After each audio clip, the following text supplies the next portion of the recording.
Hello, everyone. My name is Liz Broughton. I am a data scientist at the Met Council in the Twin Cities of Minneapolis and St. Paul. Today, I have a more deep dive on the actual methods that we used back when we conducted our inventory in 2019, 2020, and some of the resulting projects that we've been able to go from there. The Met Council is the regional planning body of the Twin Cities, Minneapolis, St. Paul, Minnesota, and we serve the surrounding 7-county area in areas including transit, transportation planning, local planning, and housing. My work is split between transportation planning and general community development research. And we started this goal of doing a regional greenhouse gas inventory by first breaking up into sectors, and one of those was transportation. Ultimately, we needed to convert vehicles into emissions. So we developed a method where we had 5 steps. We established origin and destination cities and quantified the traffic in between those cities. We got vehicle counts and specifically their distributions by class. We also got average miles traveled, fuel efficiency, and emissions rates. So these are all things that we needed to get to our goal. There are various methods, and previously we had a pretty limited way of calculating emissions just by using traffic that is on a road. So in this example, we have 3 cities.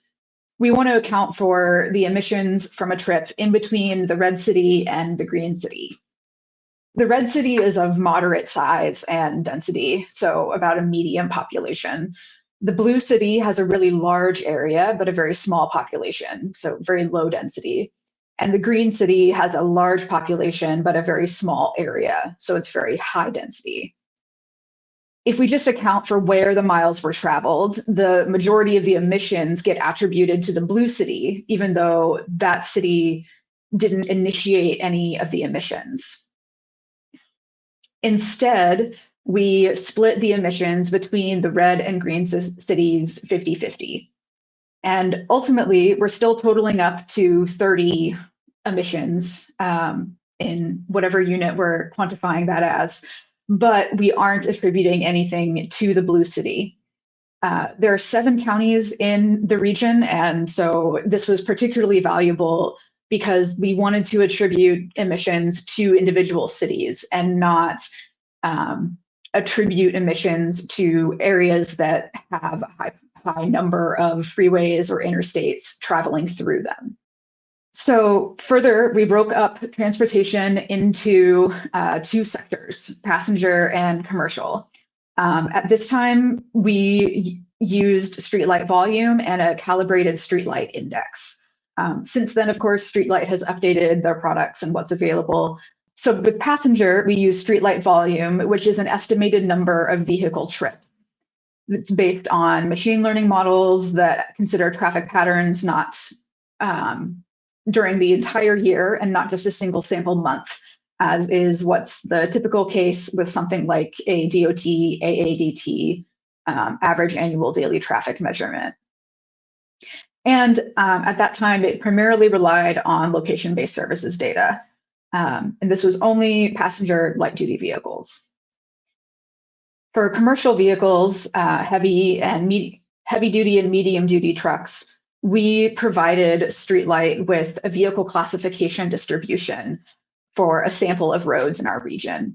So, for example, one road would be about 92% passenger vehicles, 6% medium duty, and 2% heavy duty.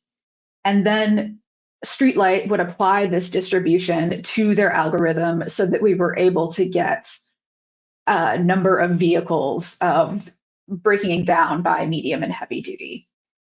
And both of these give us vehicle counts. They also give us an average trip length.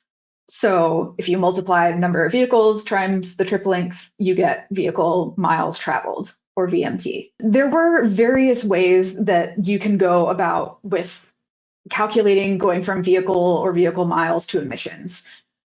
We decided to go with EPA moves, which is an EPA tool that is based on vehicle registration data from the Department of Vehicle Services, vehicle age distribution from the MPCA, Minnesota Pollution Control Agency, as well as the Met Council travel demand model. And so this gave us these very specific numbers for the 7-county Twin Cities region that give us the grams per mile of carbon dioxide, methane, N2O, CO2, and ultimately the CO2 equivalents. And that is what that's what we applied to the number of vehicle miles so that we could get our ultimate emissions. As part of this, we developed a methodology complete with formulas and background, as well as information on the decisions we made and why we went with them. We shared this methodology with peers, including the folks over in Southern Maine, and also with the folks at StreetLight. So it's exciting to see how this has been further shared. And so what happened next?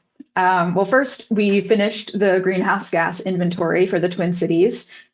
The transportation part was a part along with energy, solid waste, wastewater, agriculture, and all sorts of, and the total summation of all of that.